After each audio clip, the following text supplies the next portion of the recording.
Me parece perfecto. Emiliano Monge, autor de Los Vivos, bueno, hay una gran sorpresa al leer este libro, pareciera ser que no es tuyo por momentos, porque uno dice, este, tenía uno como una línea, digamos, para seguir tus libros y este rompe todas las líneas, digamos, ¿no?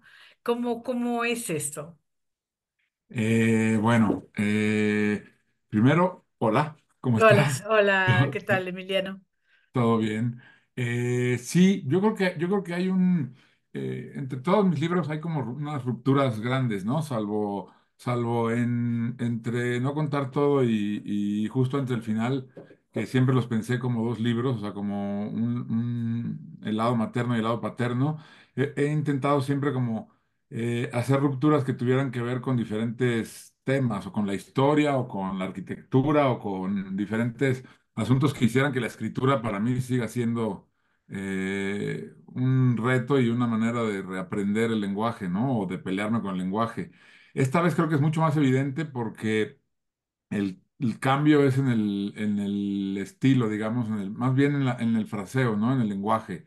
Es un libro que está compuesto, como dices, de frases muy cortas y de párrafos muy cortos, que es algo que no había, que yo no había hecho, pero tiene que ver no solamente con la necesidad de cambiar o de buscar una nueva forma o un nuevo estilo, o sea, una nueva manera de escribir, sino con la relación que hay entre la forma y lo que se cuenta, ¿no? Mm, Es un libro que tiene que ver con desaparecidos, que tiene que ver con personas que están buscando, y pasaron muchos años en los que yo estuve buscando la manera de escribir este libro. Lo abandonaba porque no quería hacer un libro que fuera pues, casi como una crónica o un reportaje o la historia de un desaparecido, ¿no? Y buscaba la forma. Y en esos años hablé con muchos familiares de desaparecidos, con parejas de desaparecidos, con amigos de desaparecidos y desaparecidas. Y lo que me quedaba, la obsesión que me quedaba era que cuando uno habla, y tú lo sabrás perfecto, cuando uno habla con víctimas de la violencia, hay un punto en el que el testimonio se suelta y agarra algo así como velocidad de crucero y entonces es difícil contenerlo, ¿no? Pero cuando uno habla con víctimas de esta forma de violencia, el de la que está, todo lo que está relacionado con la desaparición, eso no pasa nunca, no hay un punto de que, en el que el testimonio agarra velocidad de crucero. Son testimonios siempre muy asediados por el silencio, muy rodeados por la penumbra, donde cada palabra que se dice se cuida muchísimo porque ante cualquier error está la posibilidad de que se quiebre ese pequeñísimo tendedero del que todo cuelga, ¿no? Es decir, está o no está, va a volver o no va a volver, está vivo o no está vivo, está muerto o no está muerto. Todo está como asediado, ¿no? Hay como una suerte de silencio alrededor. Y como yo no quería usar los testimonios uno por uno, sino hablar de la desaparición en general, la manera en la que podía ofrendar un poco de respeto a esos testimonios era en la forma. Y la forma del libro tiene un poco esa forma de un discurso asediado por el silencio, rodeado por una oscuridad frágil, ¿no? Yo escribía y pensaba todo el tiempo que tenía que pensar que era como que este texto era como el cadáver de un animalito, ¿no? O sea, como el esqueleto de algo pequeño, como algo que se pudiera disolver casi, ¿no? Es un Entonces, libro. Es un libro físico más que textual, digamos, ¿no? Es un libro que no solamente quiebras la posibilidad del lenguaje, sino que también que quiebras la posibilidad de narrarlo. Es mm, decir, es una narración como un murmureo, como en algo que no puede parar y al mismo tiempo no sabe qué decir. sí, tiene que ver con el dolor, ¿no? Digamos que es una exploración, es una forma de hacer las preguntas que hemos hecho tantas veces de un modo distinto, ¿no? Más que buscar una respuesta, asomarse. Pasa que en ese punto de la desaparición, cuando alguien no está, que se genera un hueco, un vacío. no es un hueco que sea, digamos, como único o como algo que está ahí nada más como vacío, ¿no? Es más bien como un vórtice que sigue succionando, que se sigue llevando cosas todo el tiempo, de quien no está, pero también de quienes están. Sigue chupando, sigue jalando, son más como abismos, ¿no? Y la idea que yo tenía era como en ese abismo, en ese espacio de la desaparición, en ese lugar en el que no se está vivo ni se está muerto, y a donde no se puede asomar nadie, ¿no? O sea, no se puede asomar la ciencia, no se puede asomar las ciencias sociales, la historia, la filosofía, el periodismo. Se puede intentar asomar el arte y la literatura, ¿no? Podemos intentar ser, que la literatura sea nuestros sentidos en ese espacio, en ese lugar. Y un poco lo que busca el libro es eso, es asomarse ahí, meterse en ese lugar. Por lo tanto, es difícil de narrar. Es un lugar en el que el tiempo funciona de maneras diferentes, ¿no? El tiempo tiene sentido si estamos vivos y tiene sentido si estamos muertos. No tiene sentido si no estamos ni vivos ni muertos. ¿Cómo funciona el tiempo si no estamos ni vivos ni muertos? Si estamos en esa pausa. El lenguaje igual. ¿Cómo funciona el lenguaje si no estamos vivos ni muertos? ¿Cómo las reglas de ese espacio, ¿no? Meterse ahí, tratar de escribir una historia que sucede en ese espacio implica todo esto que me estás diciendo, ¿no? Implica la imposibilidad de decir un montón de cosas, la necesidad de atreverse a preguntar sobre otras que normalmente no nos atrevemos a preguntar, y sobre todo asumir que el dolor de los demás es de uno también, ¿no? Y que el dolor de uno es también el dolor de los demás. Y en ese sentido se vuelve un libro muy físico, ¿no? En el sentido de que depende o está tensado por el dolor, por ese dolor que se genera en la ausencia, ¿no? Pero que también genera la posibilidad de la vuelta, ¿no? Ujú. Dicen todos que es un libro sobre los desaparecidos en México, pero a mí lo que vi es que son los desaparecidos por los nazis, son los desaparecidos en México y son los desaparecidos hoy en la guerra de Medio Oriente, digamos. Me hizo acordar mucho a un poema maravilloso de Federico García Lorca que se llama Tu infancia en Menton, que está en el Poeta de Nueva York. Porque claro que está la historia de Vestigia, la historia de Lucía, la historia de Hincapié, pero este niño, por ahí, creo yo, tú me dirás, te motivó a escribirlo, digamos, ¿no? Como algo que te dio esa energía vital El niño. del niño, yo Sí, creo. por supuesto, sí. Sí, tienes Sí. toda la razón, está muy bien visto. Efectivamente son los desaparecidos del mundo, digamos, ¿no? O sea, llevamos desapareciendo desde que somos especie y cada vez hay momentos mucho más terribles que otros. Como dices, ahora acá vivimos un momento tétrico porque hasta hace no mucho tiempo, como supieron en Argentina, en Chile, y antes en España, pensando en García Lorca que mencionas, el agente de la desaparición era uno, el Estado, ¿no? Y el agente de la desaparición era el ejército, la policía secreta, y desaparecía aquel que era enemigo aquel que se veía como enemigo, ¿no? Poco después de las dictaduras sudamericanas, o del cono sur, digamos, en la parte norte de Sudamérica, aparecieron los paramilitares como agentes de la desaparición también en Colombia, en Venezuela, en Ecuador. Y entonces es una cabeza más, pero se siguen sumando cabezas. Ahora en México es el crimen organizado, la trata de personas, y ya ni siquiera el familiar, ¿no? Porque se ha cotidianizado de tal modo la Mm, desaparición que desaparece quien sea, no el que es enemigo de algo. Desaparece el niño que va a comprar unas papitas, la mujer que sale a acomodar el coche porque lo dejó mal estacionado. Eso, que a mí me parece como brutal, la cotidianidad de la desaparición, es lo que me empujaba también a escribir el libro, pero en la escritura, mientras contaba la historia de Vestigia y Hincapié, justamente aparece el niño, ¿no? mm, Y efectivamente el niño se vuelve o me hace ver a mí la necesidad de algún tipo de luz en ese mundo de esa oscuridad, ¿no? Esa sensación que experimentan todos los personajes de darle algo, devolverle algo, por un lado por la inocencia, ¿no? Por un lado lo que implica las infancias, por eso no tiene un nombre, por eso es el niño, aunque todos los demás también tienen nombres que evitan la unicidad, ¿no? Que nos hacen no pensar en alguien, sino en la posibilidad de que cada uno sea muchos. También porque lo que no reconocen, que están sintiendo, es que ese niño, que es el último que acaba de llegar, el último en haber llegado, eh, como es el último en haber llegado, conserva todavía en él ecos de ese lugar del que todos vienen y que no recuerdan. Entonces hay una Mm. necesidad no solamente de convertir a ese niño en todo lo que estamos diciendo, sino también de reconocer en esa infancia un pasado común, de reconocer en esa inocencia un pasado común, de reconocer en esa forma de vivir, de experimentar y de reconocer la experiencia un pasado común, de no olvidar que también fuimos y podemos ser eso, ¿no? Y se vuelve esa especie de faro, como también es otro faro el amor entre Vestigia y Hincapié, o el amor, amistad entre Vestigia y Lucía, ¿no?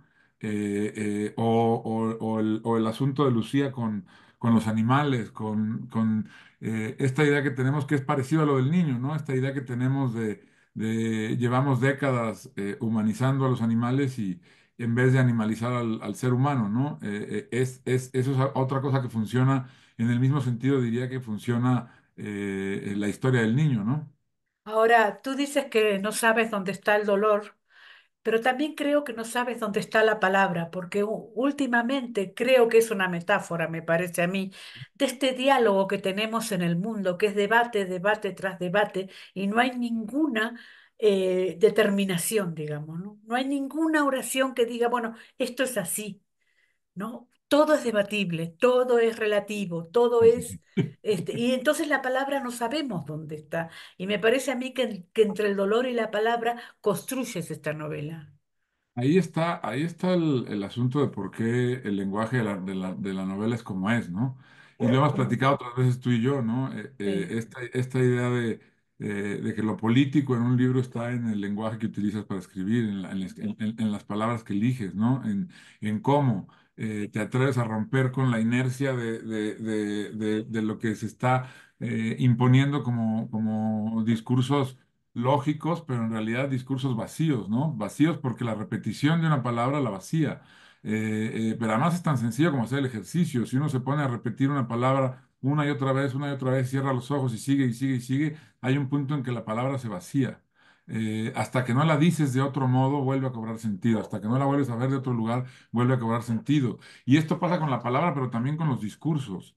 Las librerías se están llenando, se han retacado de libros de literatura sin literatura, me parece, ¿no? Mm. Y es lo que está, a veces pienso que tiene que ver con muchas cosas, tiene que ver con lo que dices tú, por supuesto, con estos discursos que nadie se atreve a que tengan sentido, ¿no? Es mejor, la gente navega con discursos cada vez más ambiguos, porque es más seguro navegar con discursos ambiguos que navegar con posturas claras. Pero esto se traduce también en el lenguaje de algún modo con... Hay gente que yo tengo la impresión de que se han dejado de leer tanto los periódicos y se han dejado de ver las noticias y la gente se entera por otros medios, que esa necesidad inconsciente de la noticia se está trasladando a otros lugares, y se está trasladando en muchos casos a las mesas de las librerías de novedades, ¿no? La Mm. gente busca libros que sean noticia, nota roja, nota amarilla, nota pura. Literatura que en vez de ser literatura es eso, es transmisión de noticias, ¿no?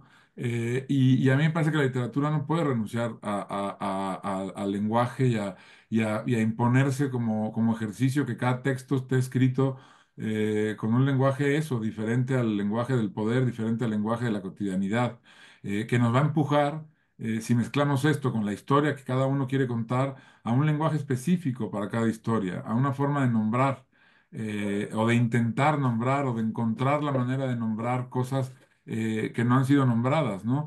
Y en ese sentido lo que dices es preciso, ¿no? Es decir, entre las palabras y el dolor transcurre una historia. Es una historia que está contada muy entre líneas, pero no entre las líneas del texto, sino entre las líneas del texto y lo que hay o pudiera haber detrás del texto, ¿no? Sí, fundamentalmente lo que busca, me parece a mí, como lector, y esto lo digo como lector, es precisamente la atracción, digamos, también, ¿no? Porque es una tontería que te voy a contar, pero yo siempre duermo con la radio, digamos, hablando, ¿no? y no con la radio, esta vez con YouTube. Y estaba escuchando una cosa de la cadena SER y qué sé yo, y después me despierto con Jiménez Lozante hablando pésimamente de Sánchez, de la dictadura, y es todo lo mismo, digamos, ¿no? Entonces Sí. te agarra como una especie de decir, no quiero escuchar, no quiero nada, no quiero saber nada. Y en este libro, sin embargo, uno va como hurgando y metiéndose, digamos, ¿no? Para mí ese es el gran valor que tiene el libro, la posibilidad de ser leído. Es que yo creo que, bueno, es muy bonito lo que me dices y te lo agradezco mucho, Mónica. Y de verdad creo que estamos hablando un poco también de cómo hacemos para ver, porque la posibilidad de meterte en algo y de dejar de escuchar lo mismo y de dejar de estar ante lo mismo, tiene que ver también, me parece a mí, con el valor que hace falta para cambiar el lugar desde el que estamos viendo las cosas, ¿no? Eh, uno puede escuchar una y otra vez lo mismo, pero si te lo cuentan de la misma manera, lo dejas de escuchar. Si ves las cosas de la misma manera, las dejas de escuchar. Si nombras las cosas de la misma manera, las dejas de nombrar.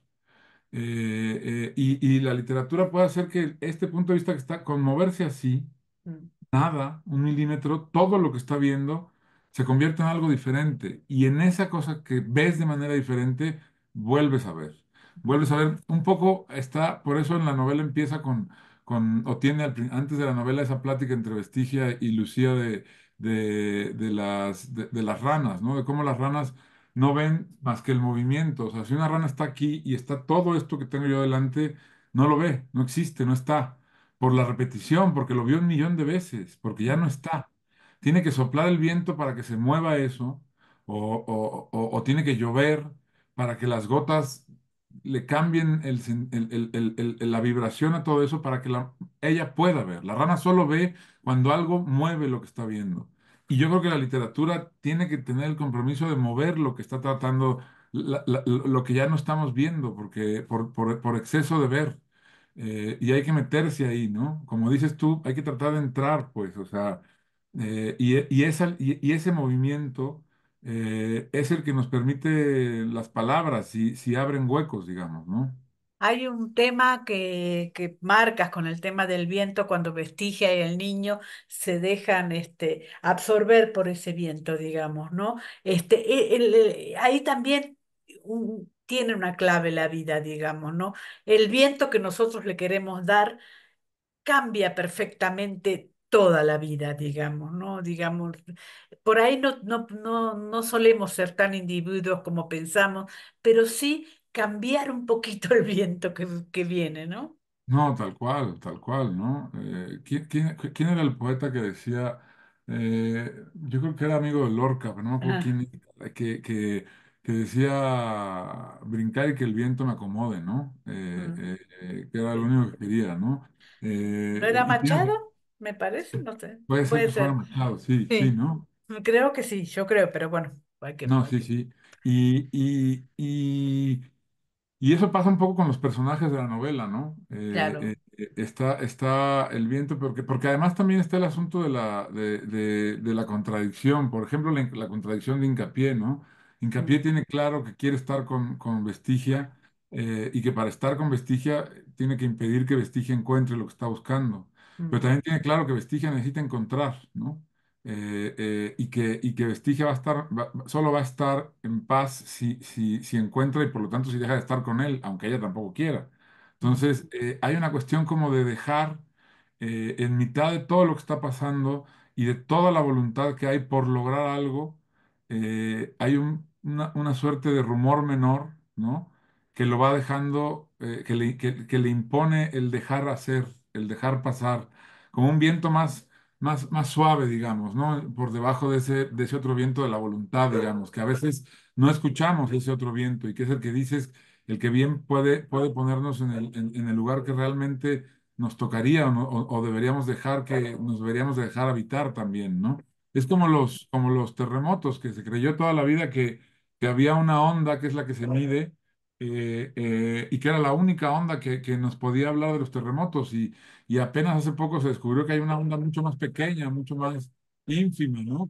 Esperamos a un Sí. perros.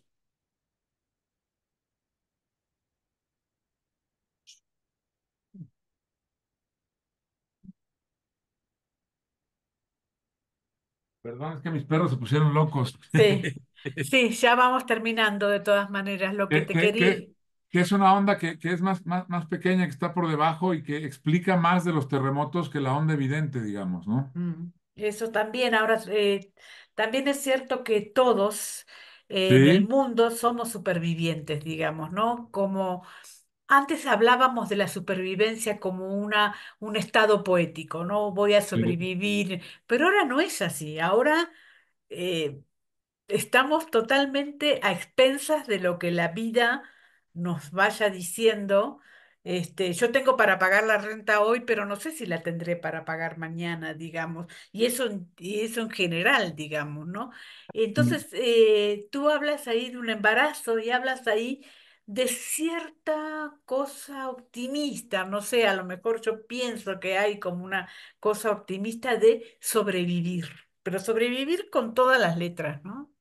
Sí, sí, porque es que es increíble cómo se ha vuelto, o sea, había contingencias en la vida, ¿no? Claro. Y de pronto parece que lo que se ha vuelto contingente es la vida misma, ¿no? Mm, Y eso es y eso está muy de fondo en el asunto, es justo el tema de la desaparición, ¿no? mm, Y justo el tema de las violencias. Pero no tenemos que ir a eventos como tan puntuales como una desaparición, un asesinato, una violación. Si pensamos en la vida sin eventos explosivos, digamos, ¿no? En las vidas comunes, esa misma contingencia está en lo que dices, en no saber si mañana vas a tener para pagar la renta, no saber si pasado mañana, etcétera, ¿no? O sea, mm, este asunto de que lo que se ha vuelto contingente es la existencia misma, ¿no? Y cómo hacer para quitarle ese carácter contingente a lo que es el sobrevivir, cómo sobrevivir realmente, cómo revivir, digamos, a la vida misma, ¿no? A la vida de cada uno. Y hay momentos en la novela que a pesar de que están en medio del dolor, ¿no? Pueden implicar, eh, pueden darle sentido a esa búsqueda de ruptura con la supervivencia, ¿no? Los animales, jugar con un perro, reconocer que lo que hacemos no es necesariamente mejor a lo que hacen otras especies, ¿no? Está muy cargado eso, me parece a mí, de esta idea de no confundir el ritual con la costumbre, de no confundir la costumbre con el instinto, ¿no? Esta idea de estar atados a una suerte de devenir ser del progreso, cuando quizá es completamente erróneo, ¿no? Lo que nos impone esa idea de progreso que nos arrastra, que nos acelera, que nos presiona, que nos desconecta de los otros, que nos desconecta de nosotros mismos, que nos desconecta de los instantes, ¿no? Hubo alguna vez en que la gente pensaba que iba a ser al día siguiente a cierta hora del día. ujú, Eso no existe, es decir, lo más que puedes llegar a hacer a una hora es una cita. mm, Nada que tenga que ver contigo, ¿no? Nada que uno no piensa mañana me voy a, no, o sea, es decir, el tiempo desapareció en lo individual y se volvió una cosa que solamente pareciera tenernos en plural, ¿no? Y es así como creo que en esa falta de tiempo se pueden ir reencontrando momentos como de reencuentro con uno mismo, ¿no? Que son eso que dices, la manera de sobrevivir. Bueno, las dos últimas preguntas. ¿Eso tiene que ver un poco con la crisis del Estado, con la crisis de las organizaciones? La ONU, por ejemplo, ya no sirve para nada. Nada. ¿Cómo ves el Estado frente a a esta crisis individual?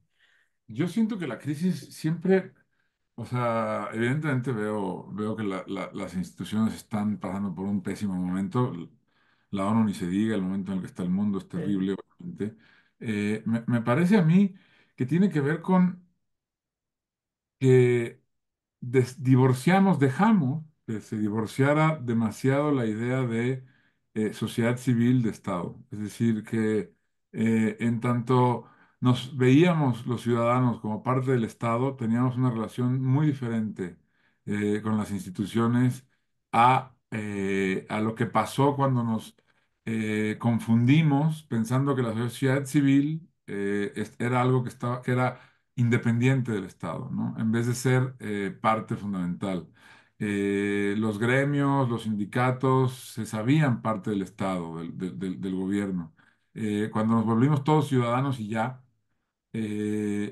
sociedad civil peor todavía, pareciera que fuéramos nada, ¿no? Un agente intermitente, sin ningún tipo de poder, sin ningún tipo de capacidad, ¿no? Más que de denuncia un poquito, de demanda un poquito, pero no un contrapeso real, ¿no? Hemos confundido sociedad civil con ciudadanía eh, Ujú. y con las responsabilidades de la ciudadanía para con los otros también, ¿no? Y eso ha permitido que el Estado nos pase por encima, ¿no? Porque los demás factores reales de poder del Estado no han confundido su lugar, ni lo van a confundir. Entonces, me parece que eso es fundamental, ¿no? Y bueno, la última pregunta es que he leído Los Vivos y la voy a volver a leer sin pensar en que si va a ser película o si va a ser serie. Y eso Nunca, me puso muy tranquila, digamos, ¿no? nunca jamás, no va a ser ni una ni la otra. ¿Lo piensas No, así? es un libro que escribí con muchísimo amor como para dejar que se convirtiera en serie o en película. No hay manera, no tiene sentido. No es un libro, no se puede, no se puede, no hay quien pueda hacerlo, por suerte. Un abrazo enorme, muchísimas gracias. Mónica, un abrazo enorme, muchas gracias, de verdad.